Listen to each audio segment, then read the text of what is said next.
네, 잠시 후 코로나19와 사회복지관 네, 계속해서 코로나19와 사회복지관의 대응과 과제에 대해서 말씀을 드리겠습니다. 저는 세화종합사회복지관의 기관장으로 근무를 하고 있고요.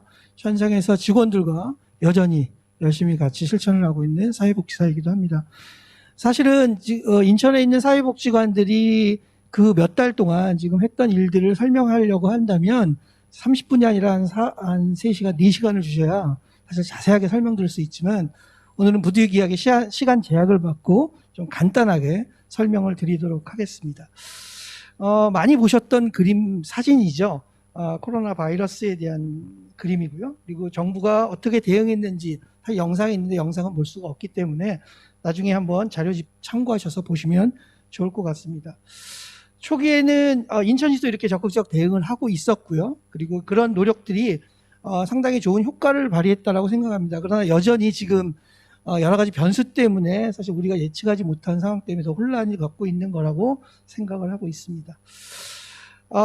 지역에서 만난 어르신이 이런 말씀을 하시더라고요. 내가 평생 70평생 살면서 이런 경우는 처음 봐. 아니 아무리 전염병이라 해도 이렇게 장기간 동안 아무것도 하지 못하게 하는 질병은 없었거든. 이라는 말씀을 들은 적이 있습니다. 저도 지금 현장에서 24년간 실천을 하고 있지만 이런 상황은 처음인 것 같아요. 누구나 다 처음입니다. 그렇기 때문에 더 혼란스러웠던 것 같고 어려움이 있었던 것도 사실입니다. 그러나 인천에 있는 20개 복지관은 능동적으로 또 다양한 유연성을 가지고 사업들을 수행했던 것들이 있었고요. 그런 내용들을 좀 간단하게 설명을 드리겠습니다. 우리가 포스트 코로나라는 얘기를 하지만 지금은 포스트 코로나가 아니라 함께 가야 되는 코로나가 돼버렸습니다. 그렇다면 이거는 잠깐의 위기 대응이 아니라 이제는 상시 우리가 이것들을 대응할 수 있는 대응력을 키우지 않는다면 복지관이 지역사회에서 아주 능동적으로 대처하기는 어려운 상황이 됐다라는 겁니다. 1월 말경에 이런 공문이 내려왔습니다. 인천시에서 한시적인 휴관을 해라라는 거. 아마 모든 전 지역에 있는 사회복지관이 똑같은 맥락의 어떤 공문을 썼는데 사실은 처음에 저도 코로나가 독감인가? 뭐지? 라는 생각을 했었어요. 사실 잘 몰랐던 거죠. 그 당시 초창기에는. 그래서 막연한 운영 재개가 될 거야. 지역 주민들에게 그렇게 설명을 드렸고요. 조금만 참으십시오라고까지도 말씀드렸습니다. 그러나 코로나는 여러 변수 때문에 여전히 복지관의 휴관을 종용하게 만들었고요. 그것들에 대한 심각성을 인지하면서부터 관협회, 시 또는 복지관 개별적으로 위기 대응 능력을 키우기 시작했던 겁니다. 이 사진이 어떤 사진인지 이게 샘플을 가져왔는데요. 철문이 닫혀져 있는 기관의 모습이에요. 과연 이걸 휴관으로 지역 주민들은 생각할 것인가? 그런 고민이 들었다는 거죠.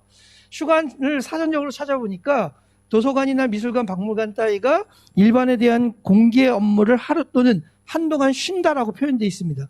쉰다라는 표현을 과연 지역 주민이 쉰다라고 생각할 것인가? 복지관 일 안 한다고 생각하겠죠. 사실은 이 휴관이라는 용어가 갖고 있는 어떤 부정적 이미지가 사실은 저희를 더 아프게 했던 건 사실입니다. 그래서 기관마다 휴관한다라는 현수막이나 공지를 했고요. 심지어는 지역의 어떤 기관들은 뭐 인천 지역은 아니었지만 코로나 양성 판정자가 이용하면서 지금 이 화면에는 임시휴관이라고 했지만 이런 경우는 임시휴관이 아니라 시설 폐쇄가 되는 거죠.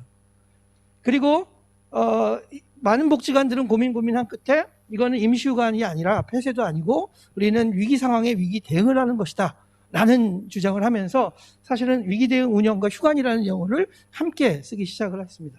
그리고 이렇게 지금 보이시는 것처럼 다양한 사업들을 함께 제공을 했던 거죠. 이거는 이제 곧 나오게 될 인천 그 복지관들의 대응 사례집입니다. 아쉽게도 지금 공유해 드릴 수 없지만 조만간 나오면 아마 인천복지재단 홈페이지를 통해서 자료가 공유될 텐데요. 사실 제가 말씀드린 건 이 내용입니다. 저희 세화복지관의 사례만도 아니고요. 20개 기관이 어떻게 헌신적으로 노력했고 대응했는가 이 내용들을 설명드리려고 하는 겁니다. 제가 조사한 바로는 20개 복지관이 그 코로나 관련된 대응 프로그램 수를 다 더했더니 379개가 됐고요. 그냥 액면가로 20개 기관을 나눴더니 18.9개의 사업들을 코로나 관련 사업으로 진행을 하고 있었더라고요. 그리고 그것들을 범주화시켰더니 22개의 사업이 됐고요. 그리고 다음과 같은 순으로 해서 사업이 우선적으로 진행됐습니다. 근데 제가 말씀드릴 거는 한 19개의 사업으로 범주화를 시켰고요. 그것들을 간단하게 먼저 설명을 드리도록 하겠습니다. 첫 번째는 전화 안부 및 상담을 지속적으로 했습니다. 그 박사님 발표했던 것처럼 인천시 복지관들이 주로 많이 했던 사업 중에 하나인 거고요. 그래서 심리적 지원을 해드리고 격려하고 뭐 이런 일들을 했던 겁니다. 두 번째는 코로나 극복 산책입니다. 당사자들이 집에서 너무 오랫동안 있을 때 아무리 우리가 전화 상담을 해도 그 해소가 안 되는 것들을 대비해서 직원들이 간식과 또 욕구가 있는 당사자 집에 찾아가서 1대1로 산책, 마을을 이렇게 산보하면서 심리적 지원을 했던 사업들이 있었습니다. 이게 대표적인 코로나 사업이었던 거죠. 세 번째는 건강체조교실입니다. 소규모로 마을의 어떤 공터, 공원 등에 모여서 강사의 진행하에 체조활동, 이것도 마찬가지로 심리, 정서, 신체적 어떤 이완 통해서 극복하기 위한 노력들이었던 거죠. 이건 저희 복지관에서 했던 직원들이 만든 체조 매뉴얼입니다. 그래서 어르신들 집에 다 이것들을 부착해드리고요. 일부러 저희가 이렇게 만들었던 이유는 친근한 직원들이 얼굴들을 매번 볼 수 있다는 거죠. 그러니까 공개적으로 만들어진 또 우리가 잘 짜여진 동영상이나 이런 것들을 활용할 수도 있었는데 의도적으로 저희 직원들이 모델을 안 받고 직접 이렇게 만들어서 배포했던, 그래서 반응도 좋았던 그 체조교실 관련된 내용입니다. 네 번째가 여가문화 정서활동 지원인데 이것도 대표적인 코로나 관련된 사업이라고 보시면 될 것 같고요. 여기 보시면 무료함, 그다음에 고독감, 우울감 등을 해소하기 위해서 어떤 것들을 했냐면 대파 키트, 콩나물 키트, 보드게임 키트, 건강체조 키트, 버섯 키트, 컬러링 북 등 여러 가지 다양한 키트들을 집에 배송을 해드리고 그것들을 자체적으로 어떤 시간들을 잘 활용할 수 있는 것들로 지원했던 사례고요. 저희 홈페이지에 가시면 아마 다른 복지관들도 이런 게 있을 텐데요. 화면에 잘 안 보이시겠지만 콩나물을 직접 기르시면서 매일 일지를 쓰신 분들이 저희 홈페이지에다 자기 일지를 올리신 겁니다. 그래서 이것 때문에 무료했지만 어떤 의미가 있었고 또 이것들을 잘 길러서 또 음식으로 만들어도 먹었다. 너무 고맙다. 이런 얘기를 해주시기도 했습니다. 다섯 번째는 생일, 어버이날 등 행사죠. 이거는 사실은 코로나 관련된 뭐 특별히 했던 사업이라기보다는 과거 같더라면 강당, 복지관 강당에 모여서 어르신들 초청해놓고 잔치를 하고 노래도 부르고 막 장기자랑도 하고 했을 텐데 지금은 뭐 그럴 수 없는 상황이었기 때문에 사실은 저희 직원들이 일일이 집에 찾아가서 관련된 선물과 격려의 말씀, 편지를 나눠드리는 일들을 했던 거죠. 대표적으로 저희 같은 경우도 5월달 어버이날 때 800세대 약 가정을 찾아가서 일일이 직원들이 이렇게 꽃과 전병을 나눠드리는 일들을 했었는데요.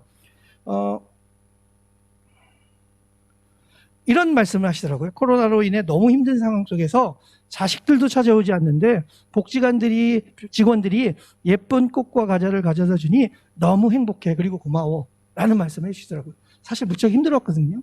일일이 찾아가서 드린다는 게 사실은 쉽지 않은 일들이었지만 800세대였기 때문에, 그런데 이런 말씀을 하시니까 우리가 이래서 필요하구나, 우리가 이런 일을 해야 되는 이유가 있구나 라는 것들을 다시 한번 느낄 수 있는 기회가 되었습니다. 여섯 번째는 도시락 급식 지원 사업이죠. 어떤 것보다도 저는 중요하다고 생각합니다. 먹는 것, 그죠? 식생활의 문제이기 때문에 이것들을 단절할 수는 없었습니다. 그래서 과거에는 경로식당에 오셔서 같이 식사를 했지만 지금 그럴 수 없기 때문에 마찬가지로 대체식을 만들고 그것들을 또 매일 또는 2, 3일에 한 번씩 전달해야 되는 일들을 직원들이 다 했다는 거죠. 일곱 번째, 예방물품 제작 나누기입니다. 마스크, 손소독 제품 등 이 상황에서 필요한 것들을 주민들과 함께 만들고 봉사자들이 또는 직원들이 만들어서 그것들을 나눠드는 일들을 했고요. 최근에 저희 복지관에서 만들었던 빠샷 세트입니다. 그래서 이건 뭐 손소독제, 모기 퇴치제 뭐 이런 것들을 만들어서 또 같이 나눠드렸는데 너무 좋아하셨던 사례의 사실입니다. 그 다음에 여덟 번째는 후원금품 지급. 너무 감사한 일인데요. 사실은 인천시를 통해서 또는 관협회 또는 공동모금회 또 많은 기업과 종교단체들이 딴 해보다는 추가적인 이 코로나 관련된 후원금품들이 많이 지원돼 있었던 것도 사실입니다. 근데 중요한 건 그 부분 너무 감사했는데요. 사실은 그것들을 또 전달해 드리는 몫은 직원들의 몫이 됐다는 거죠. 그래서 감사한 일이었지만 적은 인력으로